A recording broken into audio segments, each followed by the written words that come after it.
Okay, welcome everybody to the first session of Comm Week. So today we are very lucky to have with us Beth Grimmett. So Beth has 10 years experience in TV production, and about a year ago she switched over into marketing, and she is now the creative brand manager at Meritrust Credit Union. And she's going to be talking to us today about how to craft complex communications for brands that have complex messaging to get out in a creative, interesting way. So we'll now turn time over to Beth.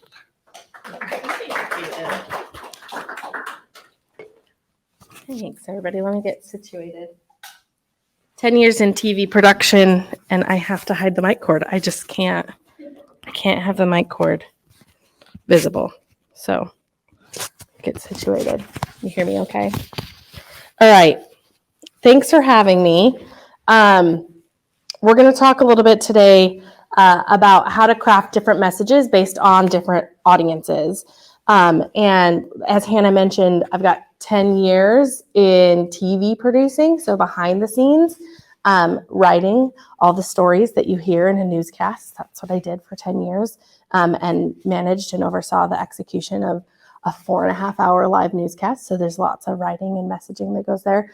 And then about a year ago, switched to marketing, have dabbled in marketing over the last decade, but decided to make the full jump. And now work for a financial institution where there are lots of complex topics that you have to break down and convey pretty quickly and succinctly to different audiences. So about me, I'm going to go over 50 things you need to know about me. First, I was born in Utah. Like I said, I'm not a Kansas native, but I've lived here for the past 5 years with my family. And my daughter, who's 7, is a Kansas native at this point. I'm trying to get over that, but it is what it is. At age 1, I developed an allergy to peanuts, life-changing allergy there. So don't bring the M&Ms by me. My life was ruined at age 2 when my little brother was born. And so been really trying to cope through that and go to therapy and all sorts of things to try and understand all the things that he did to me and tortured me, all the ways he tortured me. At age 8, I was scarred for life. I have a scar literally on my chin. I fell while my parents, of course, were on a date and unreachable because they didn't have a cell phone, and tore up and then my 16-year-old brother had to take me to the hospital. It was a whole deal. Literally scarred for life. Okay, so the next 5, just kidding.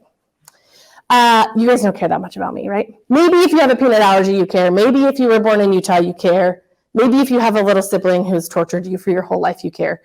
But you don't really care about 50 facts about me. That's not what you're here for, right? So just a little exercise to talk about how it doesn't matter what you have to say. It matters what where your audience is at, what they want to experience.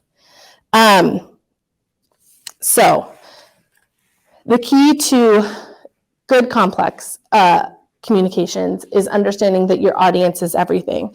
Working in news, we dealt with a lot that when you wake up in the morning, what's the first thing that you do? Or one of the first things that you do? Check your phone. Okay. Can I tell you anything here that you probably couldn't find on the internet? Probably not. Okay. Especially in a news industry, can I tell you anything that you couldn't Google? Right? Our website probably is already updated before the newscast even goes live. So you probably already have the story on your phone before you have it, which is basically, it's a whole other train of thought to go down. But basically everything that you need to know is in the palm of your hand, okay? And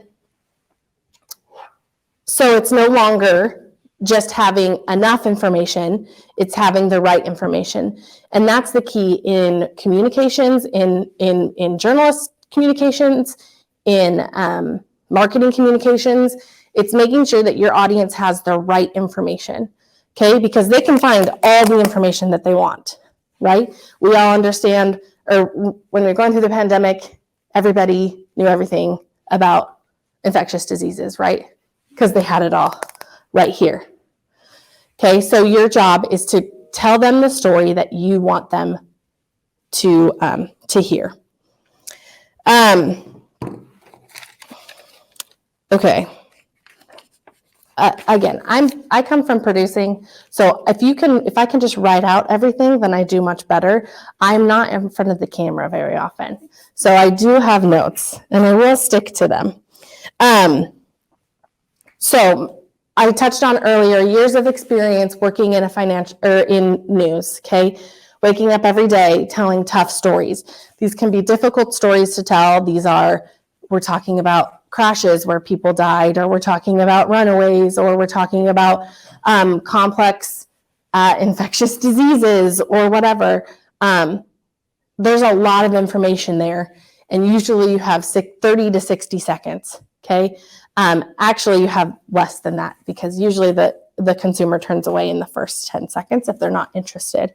The same goes for right now. I work at a financial institution, and my job is to get your business, right? And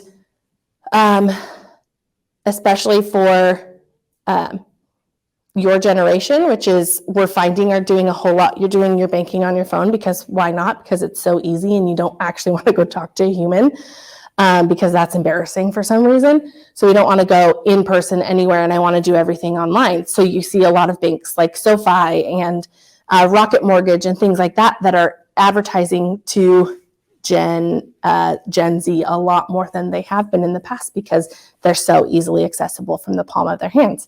Well, I have to tell you, as a financial institution marketing manager, why you have to come to us and visit our branch and why it matters versus something that really is easy to you. So, we're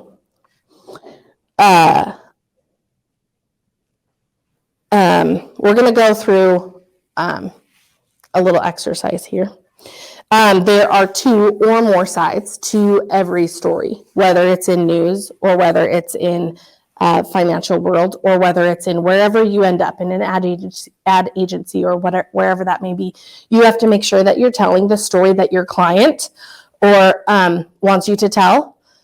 And to do that, understanding your audience is key. Has anyone ever heard of All Sides News? Okay, so they're really, it's one of my favorite follows on Instagram, actually, because I'm a news nerd. But they basically pull, there's one story, okay? So UN Secretary General, one story, and they show you from 3 different news agencies that are centered on either the left, center, or right, what their headlines were and how they portrayed that message. So with this one, you have on the left, UN chief, world is paralyzed and equity is slipping away. And then on the right, you have United Nations chief calls for fossil fuel windfall tax. Which one sounds more dramatic? Okay, do you understand? Like, you can see this is it's basically the end of the world. Okay, paralyzed, equity slipping away. Sounds horrible. And they're over here just like, oh, hey, we're going to get another tax. Okay, I saw, I actually screenshotted it this morning. All Sides, it was, they posted it a couple days ago. Hold on. A story about Kanye. Kanye West sits down with Tucker Carlson. Did anyone see this? Talk politics, race, media. All right, I'm going to read the headlines, and you're going to tell me if it's left, right, or center. Okay. One headline, Kanye West flips out about Kim Kardashian during bonkers Tucker Carlson interview. Left? Okay, let me read another one. Kanye West addresses White Lives Matter, t-shirt flap, why he's pro-life, and more on Tucker Carlson tonight. Center. Last one. Kanye's Carlson interview reveals family ties to Trump's, Clinton's, Kushner's. Okay, so the first one was left. I think you all said left. Kanye West flips out about Kim Kardashian during bonkers Tucker Carlson interview. That sounds right. They don't like Tucker Carlson, so they're going to call every interview bonkers. The center one was actually Kanye's Carlson. That's terrible. Kanye's Carlson interview reveals family ties to Trump's, Clinton's, Kushner's. It's kind of vanilla. It's not. I mean, it's sort of there, but it's not. And then Kanye West addresses White Lives Matter t-shirt flap, why he's pro-life and more on Tucker Carlson tonight, right? They're throwing in things that pro-life, they're throwing in terms that their audience cares about, right? So same story, same interview, same address, 3 different ways or more to tell this story. This is why it's so important. It's so important to understand your audience. So we're going to walk through some steps for crafting these complex communications. And I'm going to add a little caveat here that step 1 and step 2 can be interchangeable based on where you are at in the process. So you'll understand that a little more. But I'm going to walk you through with a recent example of something that we at the credit union, a recent communication we have put together.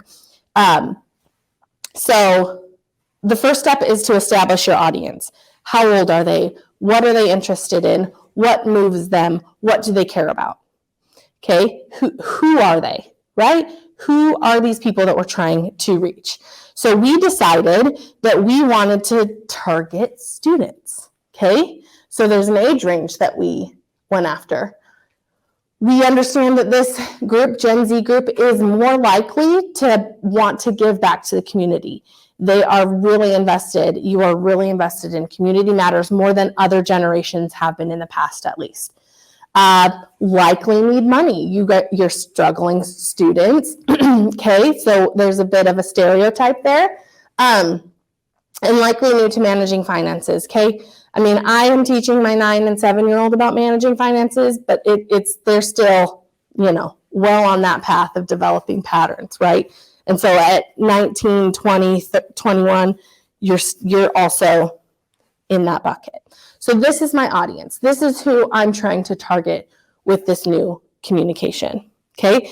And there's lots of different things that lots of different paths. We could just go down this need more money, or we could go all the way down community and giving back. We recently did that with members who were this age group, and maybe a little bit more. Maybe we went up to 32 or something, and said, for every time you swipe your Meritrust Rewards credit card, we're going to give $1 to World Central Kitchen, right? This was a few months ago when World Central Kitchen was really top of mind for people because of the help they were giving to Ukraine, still are.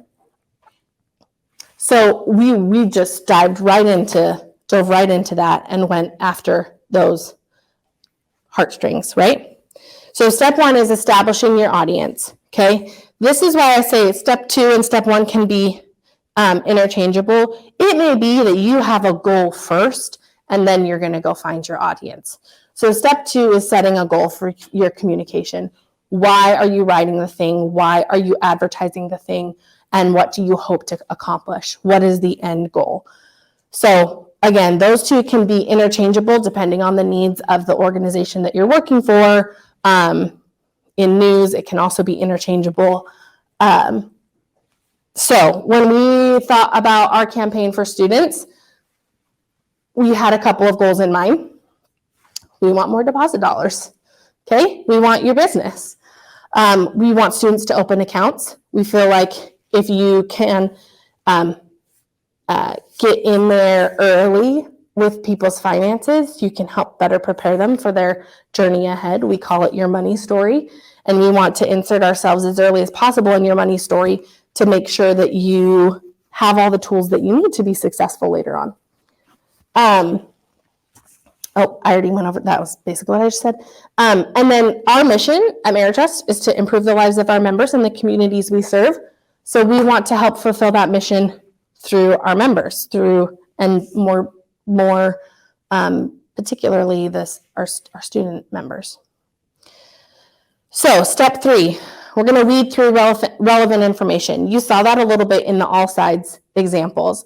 They went after the information that they found was relevant to their audience, which is why you get 3 totally different headlines. But knowing your audience is important before understanding what information is relevant to them. What do they care about and what do they already know? You don't want to talk over them. You don't want to talk down to them, but you want to be there to support them and interest them. Whatever that advertisement, whatever that communication is going to be, you have to know what they already know, especially if you're taking a really complex subject like 401ks or the coronavirus. You're taking big, complex things and figuring out what do they already know and what do they care about that topic. Okay, so for us, we looked at recent examples of advertisements that we had put out there and thought, what do students care about? What's in it for me? This is the step where we answer for our audience, what's in it for me? So whether you're writing 30 seconds of a radio script or you're designing an advertisement, what is in it for them? Okay, we have a jumbo CD. What's the minimum for a jumbo CD? $100,000. Do you think this is going to resonate with students? No. So we're like, okay, that's not. Money market. Who knows what a money market is? It's okay. I didn't know until a year ago when I started working for Meritrust. It's basically a high yield savings account. You put your money in, we give you money back. So lock up your savings. With a CD, you have to have it in there for 10 months or 22 months or whatever the term is. A money market, you can move in and out pretty easily. Okay, unlock new savings without locking up your money.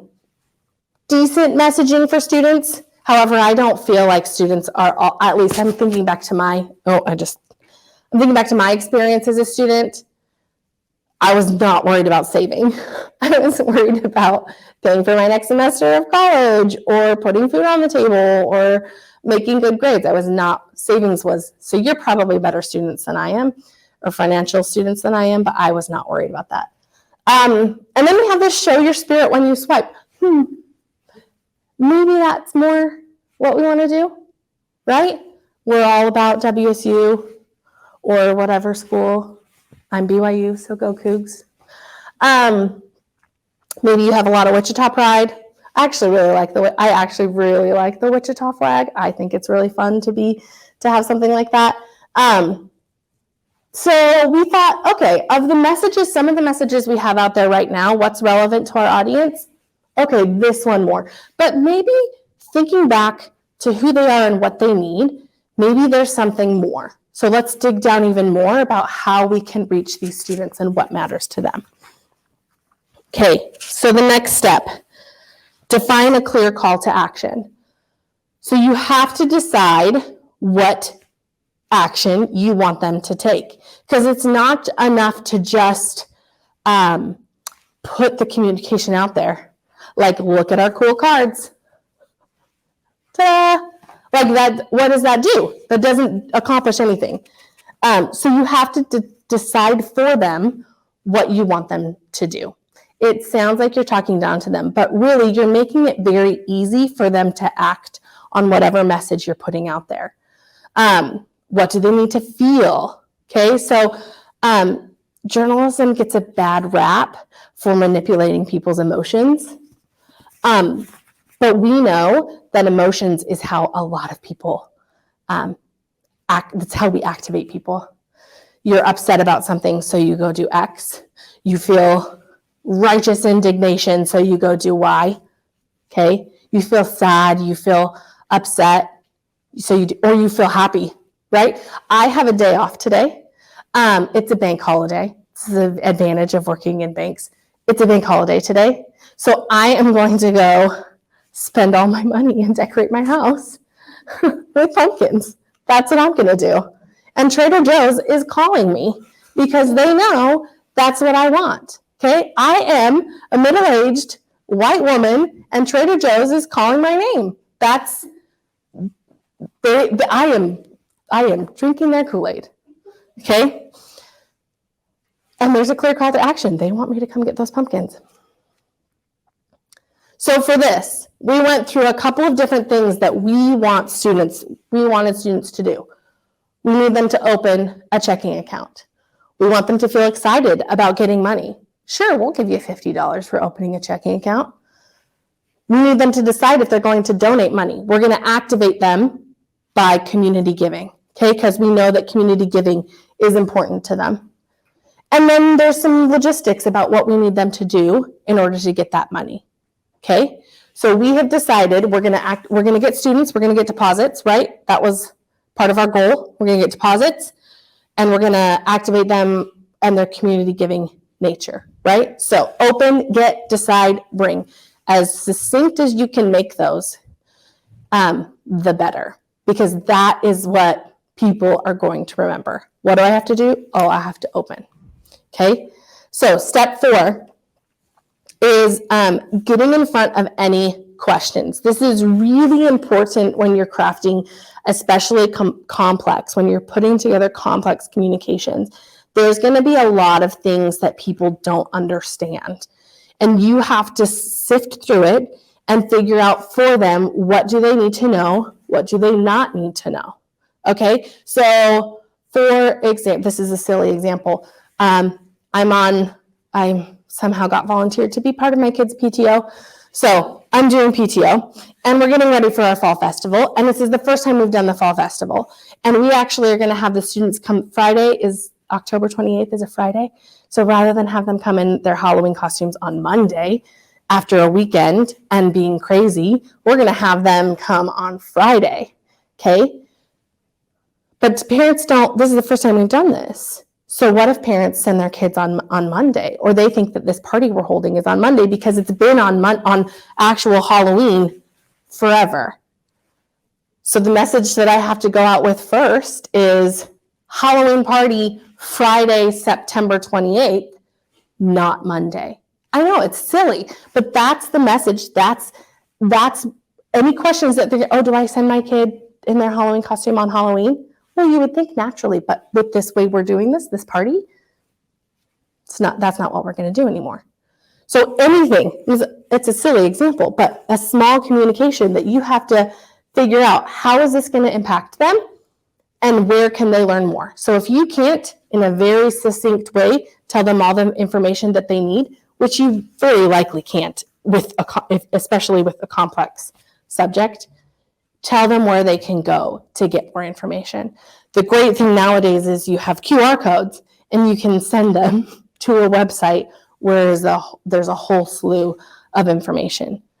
We're using those all the time in our printed materials because it's just so easy, and you can create a beautiful communication and then leave all the words somewhere else.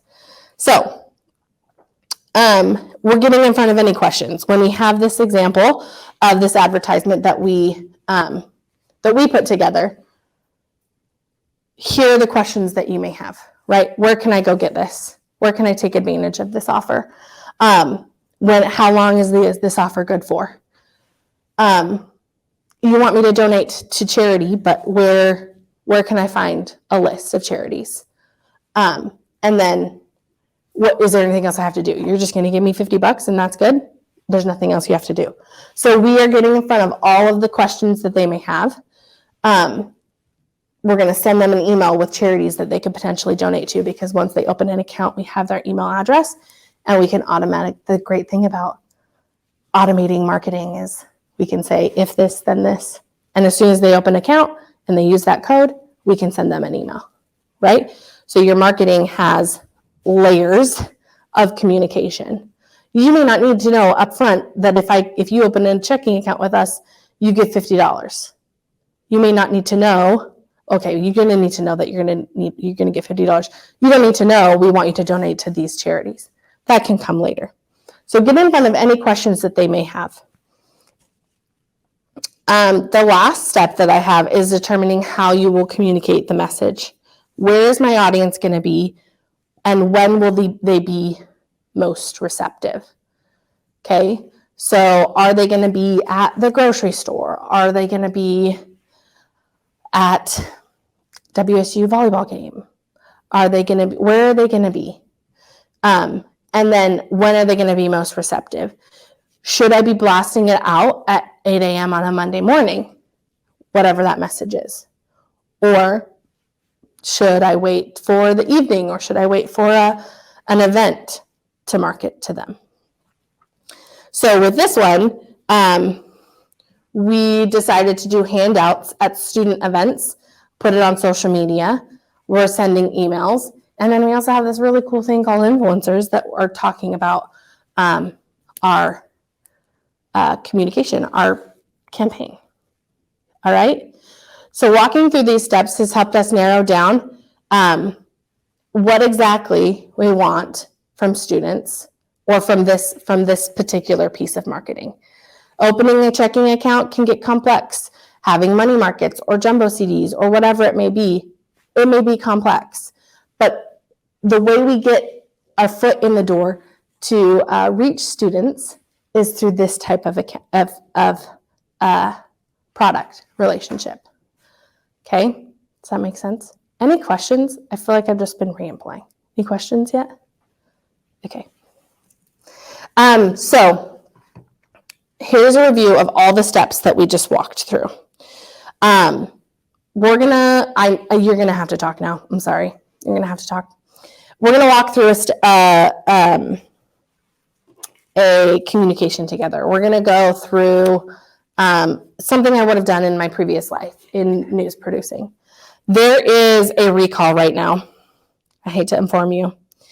There is a recall about candy corn. I know it's a dividing subject. Who likes candy corn? Not a one? You like candy corn? Okay. Do you have an egg allergy too? Oh, dang it. Because that's what this candy corn recall is. So we're all going to pretend that we are moms or dads, parents, with a child with an egg allergy. Okay? That's the audience. Okay? Okay, let me read this. Let me give you some information before we craft this. It is one of the most controversial Halloween candies. So, there is a warning from the FDA. Massachusetts candy company Arcade Snacks has had to recall containers of its candy corn after labeling error left a potential allergen off the list. That allergen was egg whites, which is a problem for a lot of moms who have children. 2% of kids have egg allergies. Okay? That's a decent number. I won't tell you the percentage of peanut allergies, but it's a decent number. Okay? So we have all the information about where they were sold, what the packaging looks like, but the packaging does not include this allergen warning. All right? So we have to let our audience know. We work for a morning newscast. That was I did for years and years. We work for a morning newscast, which is a whole bunch of moms, right? That's our audience, a whole bunch of moms. Okay, so we've established our audience. Set a goal for your communication. What do we need them to know about this recall? Or do?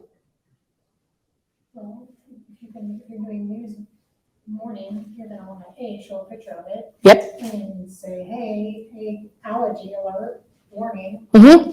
Check your cupboards. Check your grocery list, right? That's what we need them to do. So we're gonna say that. Hey moms, check your grocery lists. Okay? Weed through relevant information. Do they care in a 20-second newscast if I list off plastic containers sold with an expiration date of March 8th, 2023 and a UPC number of 1018586001144. Right? That's a lot of information to get through. So we're going to show them a picture of it. Okay? And we're going to say, hey, stop, take a look at your screen right now. If you have something in your cupboard that looks like this, you're going to want to listen to the rest of this story. Okay? So we're reading through the information that is relevant to them. Actually, if we kept reading, it's only being sold in Massachusetts and Connecticut. So if we're in Kansas, we're not actually telling the story because it doesn't matter. Because what are the chances that a Kansas mom went and got candy corn in Connecticut? I'm not going to say none, but so read through the relevant information.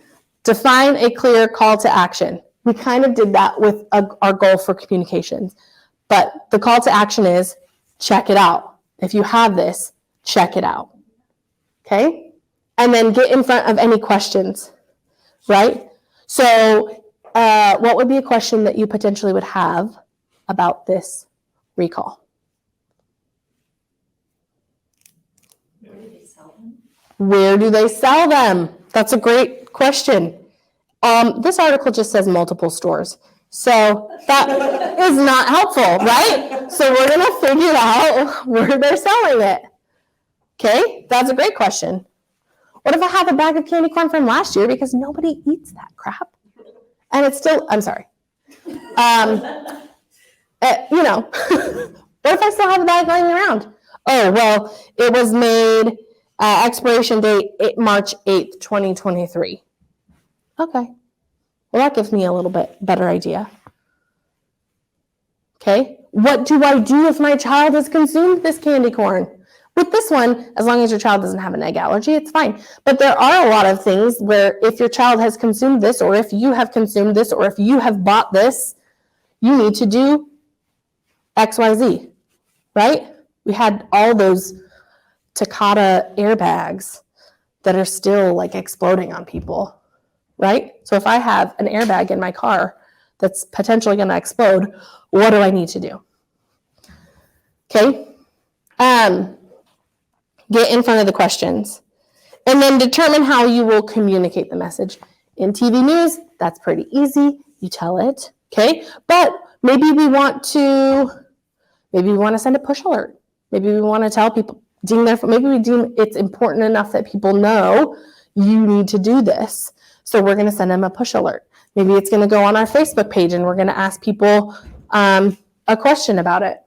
Maybe it's on our website, okay? For Meritrust, maybe it's a big enough deal that it's on our billboards, or we're doing a whole 30-second commercial about it.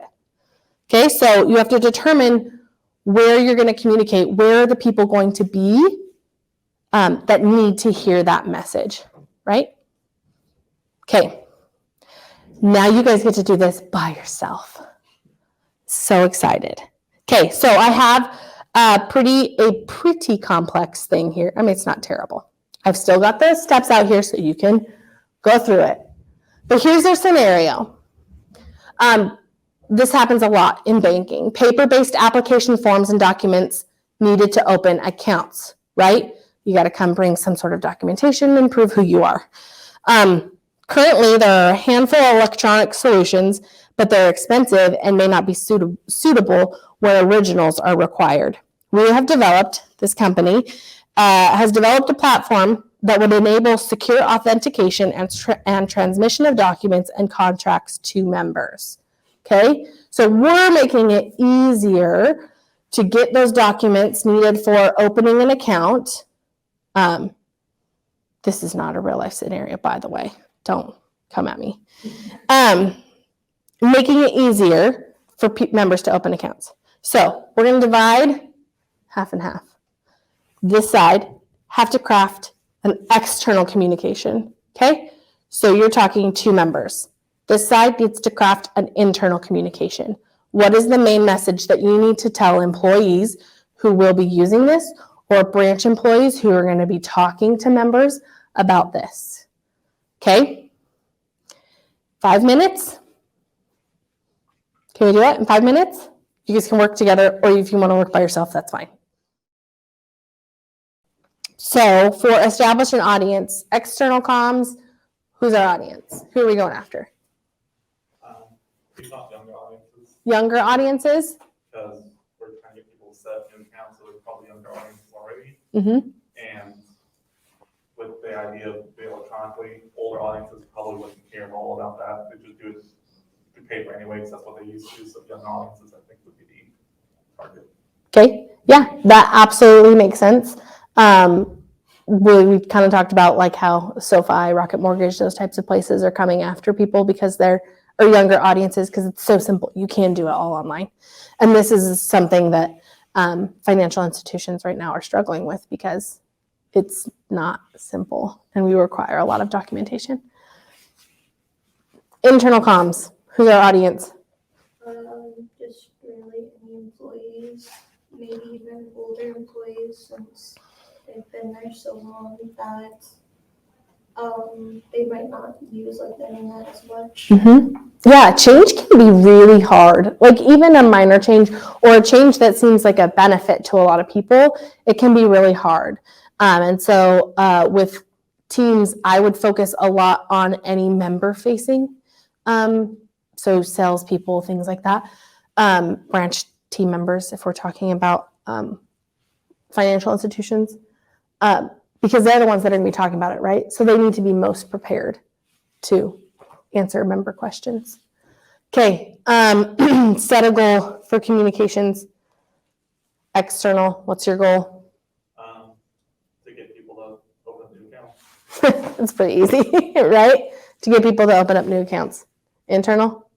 To be as knowledgeable on the product as possible. You're exactly right. It's not, ultimately the goal is to get people to open the account, but we want them to know about, you're exactly right. I thought I was going to trick you, but you got it. All right. So what is the important, relevant information? Let's start with internal comms. What's the important, relevant information that people need to know about this process for internal communications? That it's basically the same way, except now it's just it's electronic than in paper. Mm-hmm. So maybe give them some step-by-steps of what to do and where to submit, because they're going to be taking that information, they're going to be looking it over, they're going to be approving or whatever, right? So steps they need to take. What about for external communications? What is most relevant? What's relevant? Where they need to go to do it. It's important.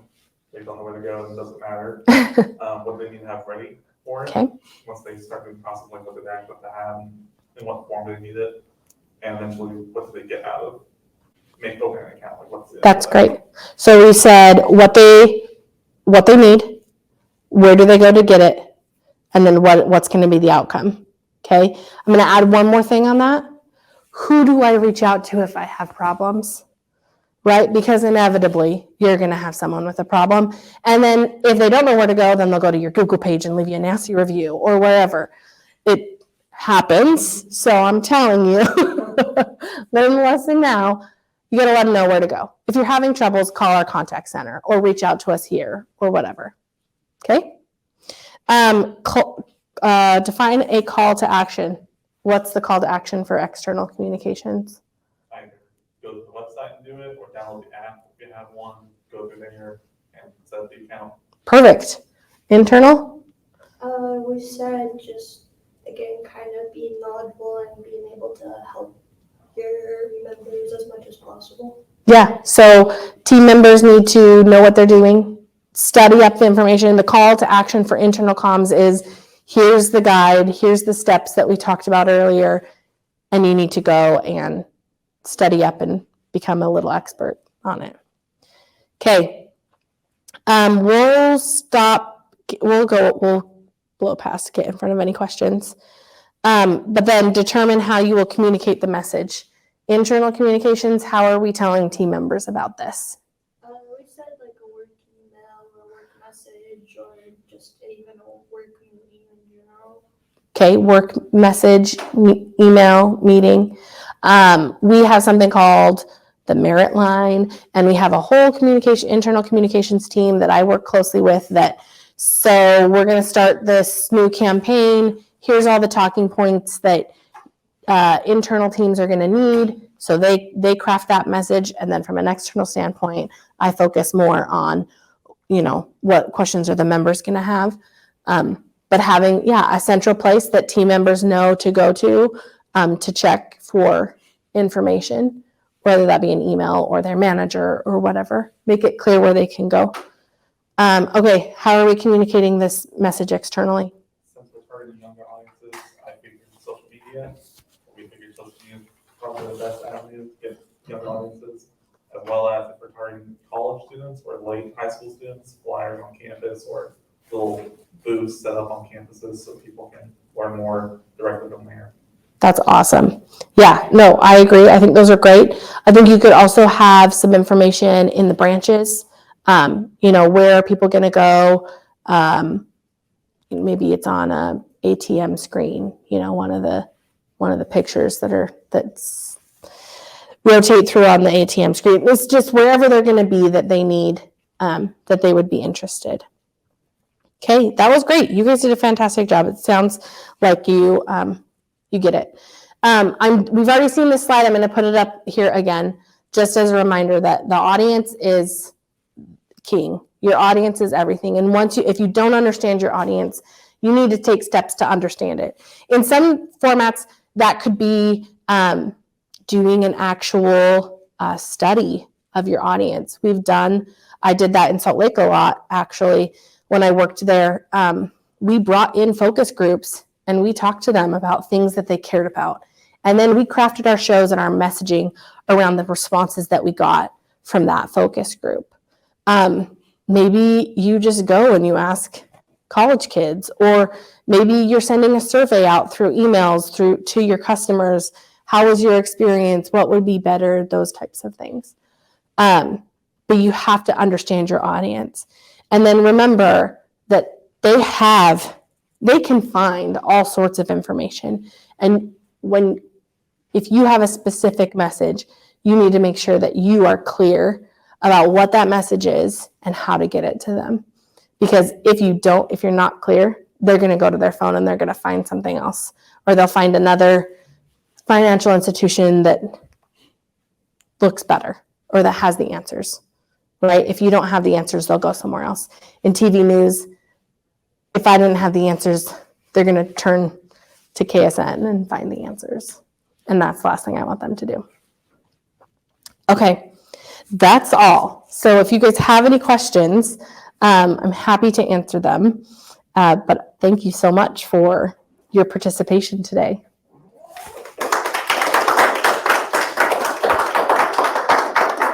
Any questions? Yeah. What's been some of those struggles you found in each of those steps? Like, have you ever had problems finding an audience, like finding out who the target audiences, or setting a goal, and how did you overcome those? Finding a target audience, that can be very tricky. So one thing that we do as a team, let's take, for example, jumbo CD. Okay, that's a tricky thing to market, right? You're looking for members with $100,000 or more that they can sit on, that they can dump into account and sit on. So we have a lot of tools actually in our back pocket. We use my department. When I came in a year ago, basically they turned the department upside down, and it was no longer a marketing department. I'm no longer part of the marketing department. I'm part of the growth department. So we're focused on making sure we understand our members so that we can get more. So we do a lot of data analysis, transactional data. We understand where are they going and spending money? Where are they, how many fees are they paying? Where are they, what makes them look like they're gonna bring in a lot of money to us? It may not actually be people with high net worth. It may be people who are just living that paycheck to paycheck life and sometimes get an insufficient funds fee or whatever. So I want to understand what member what that member looks like. So I look at their transactional data. So that's one tool that we use a lot. In my former life as a journalist, I would rely a lot on my friends' circles. I knew I had the advantage working on a morning show that I was the target audience. I was a mom with kids, with younger kids. And so I would turn to my friends a lot and say, what stories do you care about? Or, hey, did you guys see this? And kind of generate their reaction. It's a lot of asking people what they think and asking people what they care about. There's a lot of good information for understanding your audience in, of course, I'm going to forget it. I'll send it to Hannah. She'll send it out. But understanding those things what drives them. And you're going to do that by asking questions and looking at any sort of data. Honestly, I am not a researcher, but I've had to become one to understand who my audience is. Okay. So, understand the audience, figuring out those data points, what moves them, what drives them. And then making sure that goal is really clear. Does that make sense? Does that help answer your question? There's a lot. It's amazing how much data is out there on consumers. And ad agencies really have the advantage nowadays that they didn't have before, because there's so many ways to figure out what your audience is doing. We're tracking them all the time. I can tell you where they've been. And it's really kind of freaky. But I can tell you where they've been and where they spend the most time and what apps they use and things like that. It's really driving into that data. And the success we've seen over the past year with specific campaigns really marry. My counterpart at Meritrust is a digital analyst. And she and her team, I say, all right, we're losing dollars here. What do we need to do? Tell me what this audience is doing. And usually I go to her with an audience. Like, here are people who look like they're going to leave us based on their transactional data. Here are people that look like they're going to leave us. Tell me what they do every day. Tell me what they look like. Their transactional data, their family, their whatever. Tell me what they look like. And then I can go and set a goal and say, okay, they're exhibiting these behaviors. And I know that someone who exhibits this behavior is going to be intrigued by X. And that's the thing that I'm going to give them. Does that make sense? That was a great question. What else? I have a question. Yeah. Could you talk about any tips or tricks? Because for crafting, for one topic, for example, registration for WSU, but to different audiences, you have the one topic, you might have to market it to parents, but you also have to market it to students. Yeah, no, absolutely. I would establish, you don't have any, you should see, I have tall windows in my office and they're covered. But I would establish, so this establish your audience can be audiences, right? So you're just going to go through this and say, okay, I have parents, right? And then I have, what are we talking about? High school kids? Is that one of our, maybe? Yeah. Okay. And then maybe registration for current students, Yes. right? So if those are our three audiences, now I'm going to complete this exercise for every single one of those audiences. So what's the goal for each of them? What's the goal for the communication for each of these? And really, a lot of these are going to be the same, except for your call to action and how you communicate. Those are really going to differ, but between those three, right? So your call to action for parents and high school students is probably going to be different than current college students. They understand. They probably have less questions that you need to get in front of because they've been through the process before. These guys are going to have a whole lot of questions because they've never done it before. And so walking through the exercise for each audience is important. You can't blanket that kind of thing. We're looking at something big that's coming to Meritrust next year. We have a new digital experience that's coming, and there's a lot of different audiences that I'm having to walk through and say, all right, what does that person know right now? What do they use right now? How can I tell them about this new thing that's coming, right? And that's, we go from like tech savvy people who want to be on the front end of all the technology, and they're going to be really excited to test this thing out and work with it and find bugs, and they are all about growth and innovation. And then you have my 90-year-old grandma who has 7 Facebook pages and doesn't understand how technology works. Okay. How am I going to get her to use this technology that she has to use every day? Okay. And I am walking through each one of these steps for probably 5 or 6 different audiences that we'll be communicating to. Cool? That was a good question. Anything else? All right. Thank you. I have cards if you ever want to get in touch. I am always looking for good interns and people want to learn about the business. I'll take you to lunch. Let's meet up. Let me know. And I got cards I'll hand out if you want them. So thank you.